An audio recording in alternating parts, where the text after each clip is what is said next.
Good evening, my friends and global audience. Welcome to today's English speaking newspaper reading classes. तो आज हम पढ़ेंगे decoding the script. ये एक एडिटोरियल है, देखते हैं ये आज क्या कहता है और किस रेफरेंस में है। डिकोडिंग का मतलब होता है किसी चीज़ का मतलब निकालना। द स्क्रिप्ट का मतलब होता है कोई लिखी हुई छोटी सी पटकथा या कोई छोटा सा संदेश। तो इसका हम अगर मतलब समझो तो यही होता है डिकोडिंग द स्क्रिप्ट, किसी छोटे से संदेश को समझना, उसको डिकोड करना, मतलब निकालना। आगे बढ़ते हैं। Findings from the genome sequencing must be shared widely. ये कहता है कि जो भी फाइंडिंग्स हुई, मतलब जो भी जाना गया है जीनोम सीक्वेंसिंग के बारे में, उसको शेयर करना चाहिए सभी लोगों से। अब देखते हैं जीनोम किस बारे में बात कर रहा है। आगे बढ़ते हैं। The genome India project, a project funded and coordinated by the Department of Biotechnology, announced that it had finished sequencing 10,000 Indian genomes। तो यहाँ पे एक जीनोम प्रोजेक्ट की बात हो रही है, जीनोम इंडिया प्रोजेक्ट की, जिसको कि फंड और कोऑर्डिनेट किया गया था डिपार्टमेंट ऑफ बायोटेक्नोलॉजी के माध्यम से। उन्होंने अनाउंस किया कि उनकी जो सीक्वेंसिंग है जीनोम की वो फिनिश हो गई है और 10,000 इंडियन जीनोम्स को उन्होंने फाइंडिंग्स में किया है, मतलब 10,000 इंडियन जीनोम्स की फाइंडिंग्स की है। आगे बढ़ते हैं। This means that the complete genomes, the DNA blueprint that constitutes and maintains human bodies from 10,000 individuals were analysed to create a reference Indian human genome. आगे कहते हैं कि इसका मतलब ये हुआ कि इन लोगों ने एक ब्लूप्रिंट तैयार किया। ब्लूप्रिंट का मतलब होता है कि एक ऐसा पैटर्न क्रिएट किया जो कि इंक्लूड करता है और मेंटेन करता है ह्यूमन बॉडी के एनालिसिस को।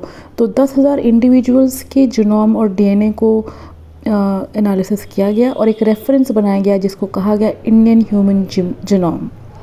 India first sequenced human genome in 2006। Bharat ने सबसे पहले जो सीक्वेंसिंग ऑफ जीनोम करी थी मानवीय जीनोम की, वो 2006 में करी थी।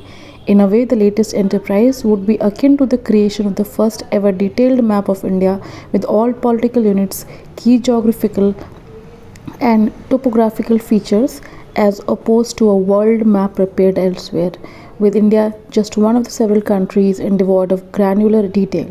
इसमें ये कहा गया है कि जो पहले किया गया था उसी को आगे बढ़ाते हुए अब इन्होंने और भी इंक्लूड किए हैं जीनोम स्टडीज़ में। क्या इंक्लूड किया ये हम देखते हैं। उन्होंने इंक्लूड किया है पॉलिटिकल यूनिट्स को, की जोग्राफिकल एस्पेक्ट्स को, टोपोग्राफिकल फीचर्स को, मतलब किसी भी स्टेट का एक टोपोग्राफी होता है उसको भी इंक्लूड किया हुआ है। As opposed to a world map, जैसे मैप नहीं होता है वैसे ही उसी तरीके से प्रिपेयर किया गया है। Elsewhere with in India just one of the several countries, जिसमें से इंडिया बहुत सारे कंट्रीज़ में से एक कंट्री है जो कि ये जीनोम एनालिसिस कर रही है, प्रोजेक्ट कर रही है। And devoid of granular detail, और जो ग्रैन्युलर डिटेल मतलब जो माइन्यूट डिटेल है उसको उन लोगों ने इसमें डिवॉइड किया हुआ है। Are 10,000 individual representatives of country of over a billion? Surely not. क्या 10,000 लोग इंडियन जीनोम को रिप्रेजेंट करते हैं जबकि जो जनता है वो बिलियंस में है? बिल्कुल भी नहीं। लिखा भी हुआ है surely not. But for now it is the best there is and forms a vital template, the basis on which many more insights can be prised. लेकिन ये कहा जा रहा है कि 10,000 का जो एनालिसिस हुआ है, इस एनालिसिस के बेसिस पे कुछ और इंसाइट्स मिल सकते हैं जिनको आगे पढ़ा जा सकता है, प्राइस किया जा सकता है। The most immediate application is in combating disease. जो इसका रिसेंट यूज़ होगा वो होगा कॉम्बैक्टिंग डिजीज़ में। हाल ही में कोविड आया था, देखिए उसके लिए भी जो इंजेक्शन है कहीं ना कहीं जीनोम उसमें एनालिसिस हुआ ही है। In 2009, genetics in India as a part of international collaboration discovered that aberration is in a protein MYBPC3, cardiac myosin binding protein C, was correlated with a high risk of heart failure। ये पढ़ा गया 2009 में genetics के बारे में कि as a part of international collaboration, जब internationally collaborate किया गया तो MYBPC3, जिसका कि बताया भी गया cardiac myosin binding protein C को कोरिलेट किया गया था high risk of heart failure से। This genetic variant was present in approximately 4% of those of Indian ancestry.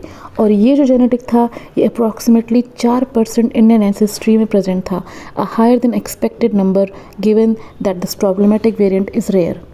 और ये नंबर्स और ये परसेंटेज ज़्यादा था कंपेयर किया जाए कि ये प्रॉब्लमेटिक जो एक वेरिएंट है ये प्रेजेंट था। तो ये हुआ एक जीनोम के एनालिसिस कोलैबोरेशन के थ्रू। और जब जेनेटिकली कोई किसी जीनोम को पढ़ा जाता है तो वो इस रेफरेंस से पढ़ा जाता है कि अगर कोई भी त्रासदी आ रही, जैसे हमारी कोविड-19 आई थी अभी कोरोना में हाल ही में, किसी को नहीं पता था कि क्या है वो, उसके इंजेक्शंस लेकिन बने, तो कहीं ना कहीं जीनोम एनालिसिस से वो ब्रेक थ्रू हुआ और उसके इंजेक्शंस इफेक्टिव डेवलप हुए।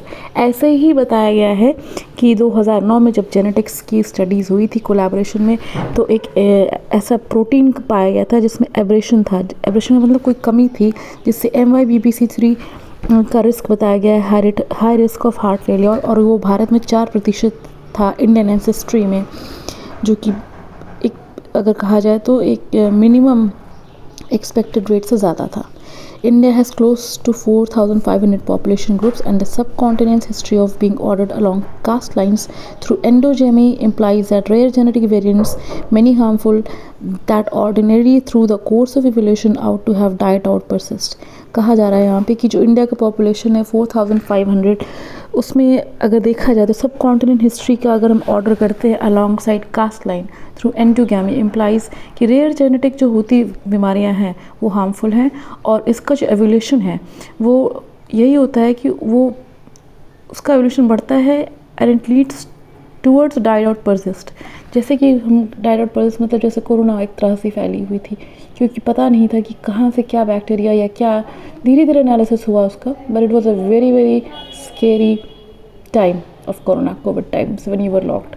तो उसी तरह बताया गया कि अगर हम हिस्ट्री में देखें तो काफ़ी ऐसे वेरिएंट हैं जेनेटिक्स के जो बहुत हार्मफुल हैं और it leads to death also. आगे बढ़ते हैं। When the human genome project published its reference human genome in 2003 at a cost of nearly $3 billion, it rang with the brave new world promise of humanity having finally decoded the secrets of genome, mapping every origin gene to a disease and a future of personalized medicine।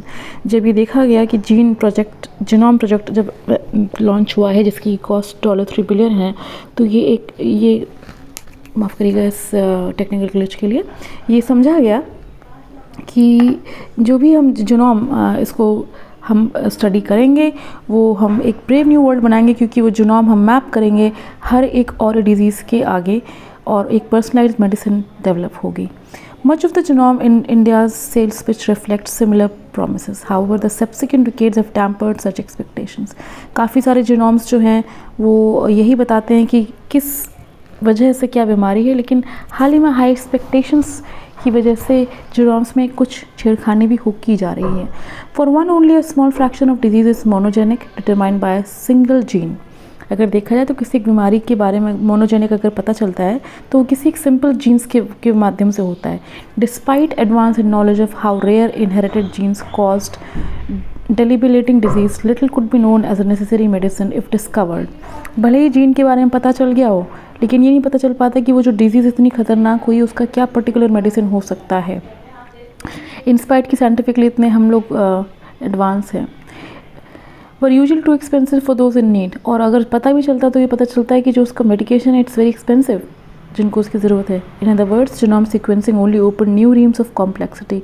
अगर कहा जाए तो genome sequencing एक complex world को open करता है। While genome India should go beyond 10,000 mark, it won't also be truly democratic. कहा गया है कि जीनोम का जो प्रोजेक्ट चल रहा है वो 10,000 से ऊपर जाए, लेकिन ये डेमोक्रेटिक रहे।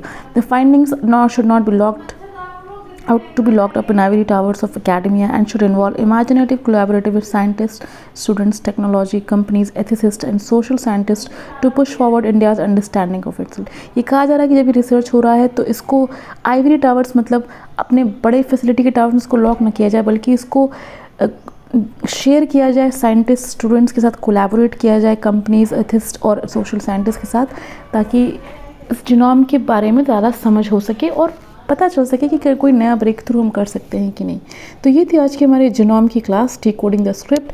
अगर आपका क्लास आपको अच्छा लगा हो तो हमें ज़रूर बताएं कमेंट के थ्रू, और हमें बताइए कि नेक्स्ट वीडियो आप क्या चाहेंगे। हमें सुनने के लिए बहुत बहुत शुक्रिया। अगर कंटेंट अच्छा लगा हो तो प्लीज़ लाइक, सब्सक्राइब और शेयर ज़रूर करिएगा। Thank you so much to all of you.